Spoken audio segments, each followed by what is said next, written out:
Assalamualaikum warahmatullahi wabarakatuh. Saya peserta PPB gelombang 3 LP3 IAIN Madura Pamekasan. Nama saya Muhammad Fauzan, lembaga SMK Adiliasa. Dalam kesempatan ini kami akan melakukan praktek munajat di dalam kelas, yaitu kelas 10 dengan judul Mujahadah An-Nafs, dengan harapan para siswa mampu untuk menjelaskan apa itu mujahadah an-nafs dan dapat merealisasikan dalam kehidupan sehari-hari. Maka untuk selanjutnya, mari ikuti saya dalam mempraktikkan pembelajaran ini di dalam kelas. Assalamualaikum. Berdiri, bersiap, bersalam. Assalamualaikum warahmatullahi wabarakatuh. Silakan kepada kepala kelas di depan untuk memimpin pembelajaran hari ini. Silakan.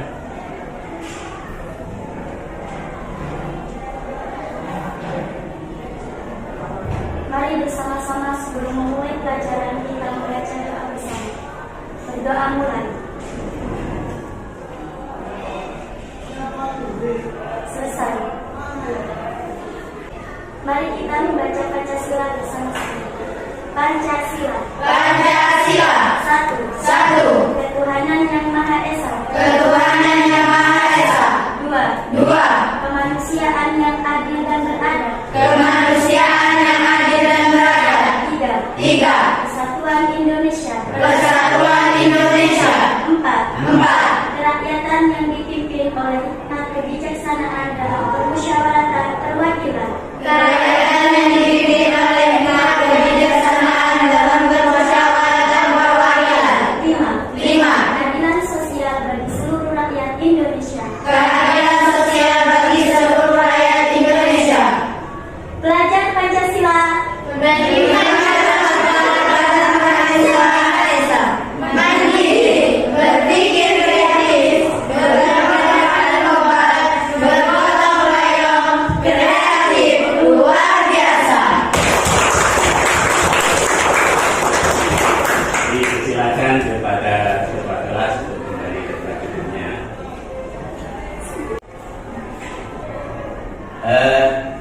Anak-anakku sekalian, kelas 10 yang berbahagia, pada kesempatan pagi ini Bapak akan menjelaskan tentang materi yang berjudul Mujahadah An-Nafs. Apa itu Mujahadah An-Nafs atau pengendalian diri? Ada yang tahu? Silakan. Sungguh-sungguh mengendalikan hawa nafsu, menahan diri dari segala perilaku dan dapat melindungi diri sendiri dan juga orang lain. Sangat betul. Mungkin ada yang lain dipersilakan. Saya Pak. Silakan. Menahan diri dari segala perilaku yang dapat merugikan diri sendiri dan juga orang lain bagi masyarakat terutama. Ya, terima kasih. Itu merupakan gambaran dari pengertian sikap pengendalian diri. Perlu kita ketahui bahwasanya di dalam diri kita itu terdapat yang namanya hawa nafsu.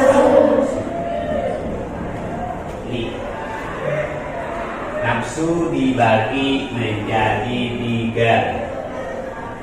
Ini ketiga-tiganya berada pada diri kalian. Nanti bisa kita rasakan. Yang pertama adalah nafsu amalan. Nafsu yang selalu mendorong kita untuk melakukan kejelekan atau keburukan, yang mengajak kalian pada sesuatu yang dilarang oleh Allah dan agama adalah nafsu amalan. Yang nomor 2 adalah nafsu lawwamah. Apa itu nafsu lawwamah? Nafsu lawwamah adalah nafsu yang menyesali setiap melakukan perbuatan buruk. Pasti itu terjadi pada diri kalian. Ketika kalian bertengkar dengan teman kalian secara secara bersungguh-sungguh, sehingga sampai sampai pukul-pukulan. Di sana ketika terjadi ada yang duka, maksudnya pasti ada penyesalan itu. Kenapa tadi saya mukulnya begitu keras? Kenapa saya bicaranya berlebihan? Pasti ada di situ. Makanya yang mengatakan hati itu adalah nafsu lawwamah. Yang terakhir adalah nafsu mutmainnah. Mutmainnah itu artinya tenang.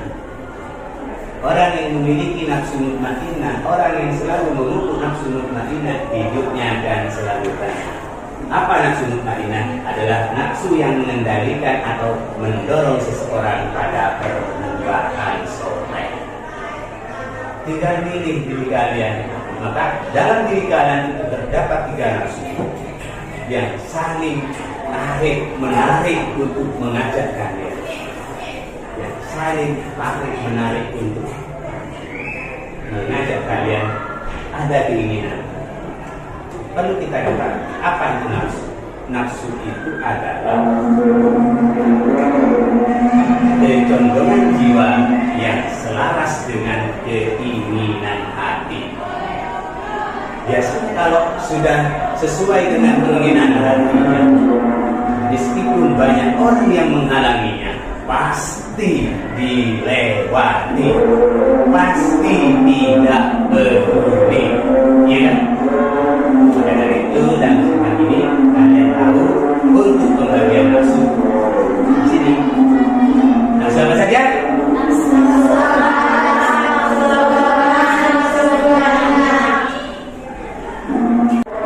Setelah penjelasan tentang pembagian nafsu, mungkin ada pertanyaan, dipersilakan. Oh ya, silakan, Mbak Selvi. Kenapa dalam diri kita harus ada nafsu? Pertanyaan yang bagus. Silakan, mungkin di antara kalian ada yang bisa menjawab. Oh, silakan Mbak Selvi. Karena manusiawi. Bagus ya, silakan. Karena dengan nafsu manusia dapat berkembang. Mungkin ada yang lain? Oh iya, silakan tarikan. Karena dengan nafsu manusia mempunyai peradaban. Wah, sangat luar biasa. Untuk selanjutnya yaitu membaca Al-Quran surat Al-Anfal ayat 72. Untuk hal ini saya meminta pada Mbak Afsal untuk membacanya. Dipersilakan. Bismillahirrahmanirrahim. Innal ladzina amanu wa hajaru wa jahadu bi amwalihim wa anfusihim fi sabilillah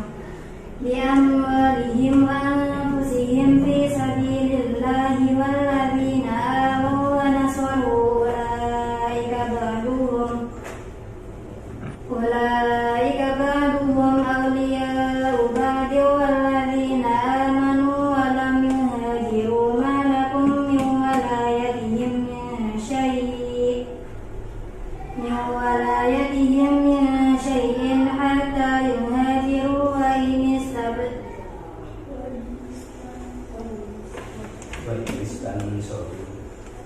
min walayatihim min syai'in hatta yuhajiru wa in istanswarukum fid dini fa'alaykumun nasru illa ala qaumin bainakum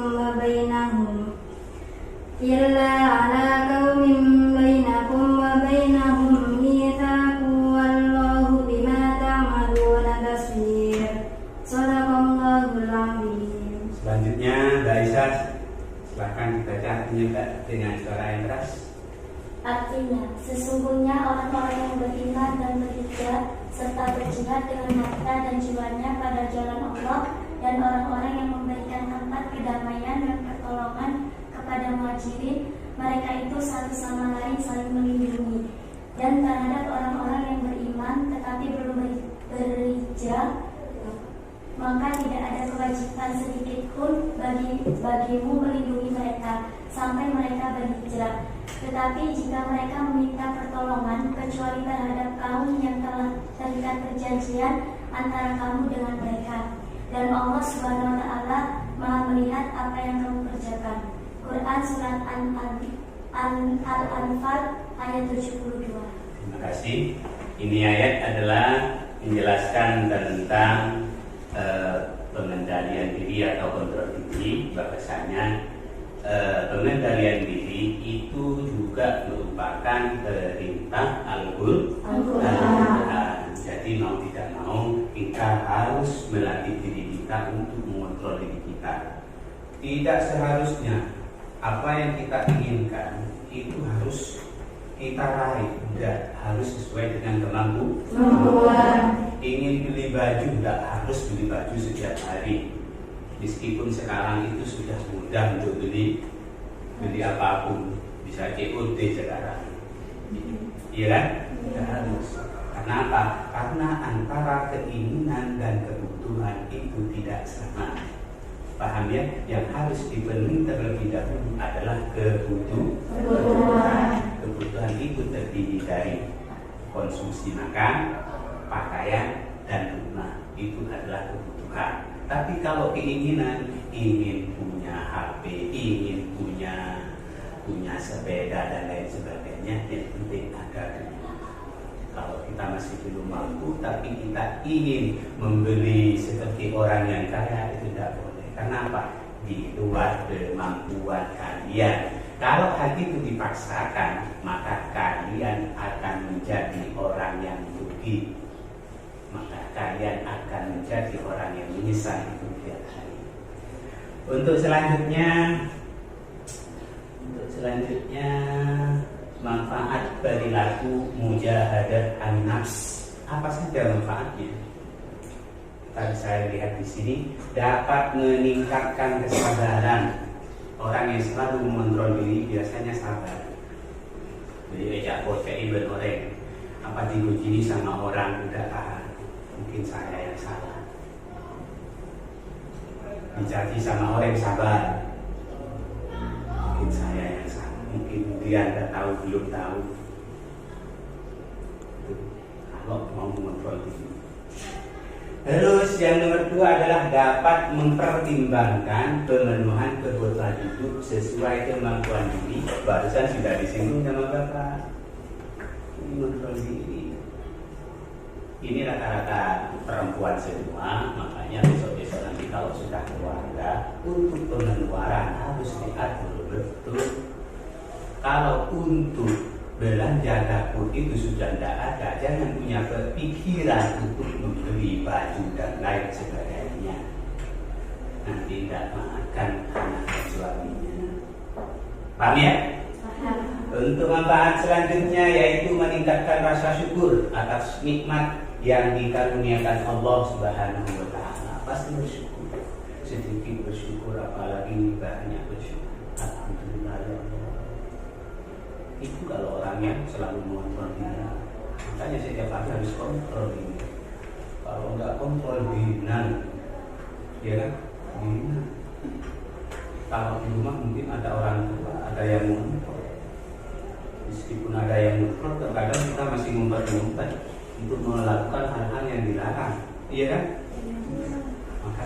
Makanya kalian harus mampu mengontrol diri kalian. Selanjutnya menghindarkan seseorang muslim dari perbuatan maksiat. Pasti banyak pertimbangan. Makanya dalam diri kita antara nafsu amarah dan nafsu mutmainnah itu selalu tarik menarik kata Bapak tadi.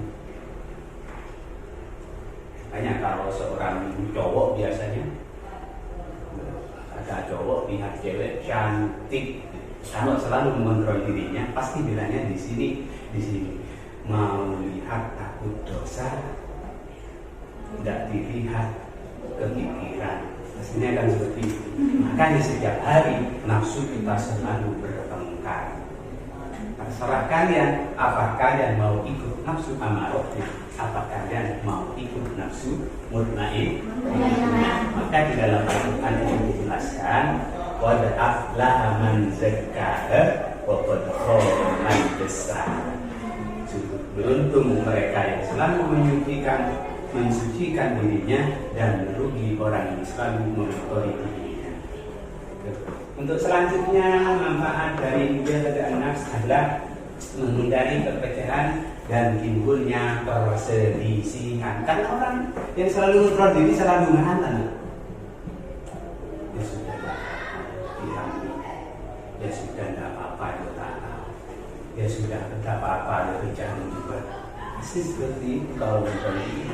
Karena masalah yang dibesarkan dengan kekerasan itu tidak akan menyelesaikan masalah, tapi akan menimbulkan masalah yang lain. Selanjutnya, mengurangi rasa gelisah, cemas, iri, dan tidak puas. Ini orang yang selalu mengontrol dirinya. Tidak punya rasa gelisah. Kenapa punya rasa gelisah? Karena tidak iri sama tetangga. Tetangga ada yang beli emas, kalian iri. Nggak mengontrol diri. Ngomong sama suaminya nanti, ayo mas saya beliin itu mas. Penghasilan suaminya sedikit. Perlu untuk mengontrol diri. Paham nggak ya? Tetangganya beli sepeda, minta sepeda juga. Selanjutnya, meningkatkan keimanan kepada Allah Subhanahu wa Ta'ala. Makanya orang yang selalu mengontrol diri selalu mengembalikan keadaannya terhadap Allah Subhanahu wa Ta'ala. Ini semua terjadi karena kehendak Allah. Ini semua terjadi karena ketentuan Allah. Biasanya orang yang memiliki sikap dalam menjaga anak selalu seperti ini. Dari sini ada pertanyaan? Ada pertanyaan? Tidak ada ya? Lanjut saja. Sekarang perilaku yang mencerminkan mujahadah. Selanjutnya sekarang itu perilaku yang akan keluar dari diri seseorang. Apa saja? Berpikir positif. Saya setiap melangkah selalu penuh pertimbangan. Setiap melangkah selalu penuh pertimbangan. Saya punya uang 100.000. Pengen beli bakso umpamanya. Ya wis bakso itu bakso. Bisa pakai kilo bakso, kilo kambing, kilo apa? Berarti kan tidak mengukur, tidak mampu mengontrol. Terus bekerja keras. Karena kata orang Madura, apa kudus goreng. Itu kalau orang selalu mengontrol. Tidak tenang. Malu ketika minta sama tetangga, pinjam sama tetangga. Jadi orang ini yang bekerja keras, tidak mau diinjak-injak. Terus ketiga, bersyukur ketika mendapatkan keberhasilan. Alhamdulillah, meskipun keberhasilan tersebut bentuknya kecil. Terus nomor 4, optimis dalam segala hal. Yang penting maju. Katakan di barisan itu selalu menyerahkan keadaannya kepada Allah. Makanya selalu optimis dalam segala hal. Karena yakin semua yang terjadi itu sudah ditentukan oleh Allah. Nomor 5 adalah bersabar ketika mendapatkan kegagalan. Tidak putus asa. Gagal putus asa. Makanya kalau gagal bangkit lagi, gagal bangkit lagi, gagal bangkit lagi. Maka konsep itu diabadikan dalam Al-Quran surat Al-Insyirah, inna ma'al usri yusra. Lebih baik kesulitan itu pasti ada kemudahan.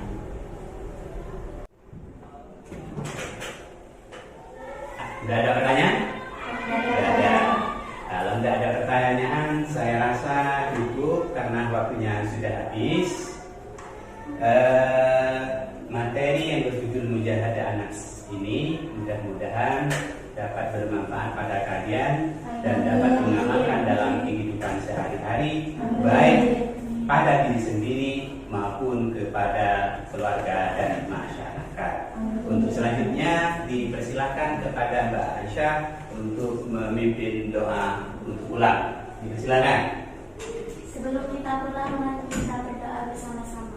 Berdoa mulai. Bismillahirrahmanirrahim. Rabbana anfa'na bima 'allamtana, Rabbi 'allimna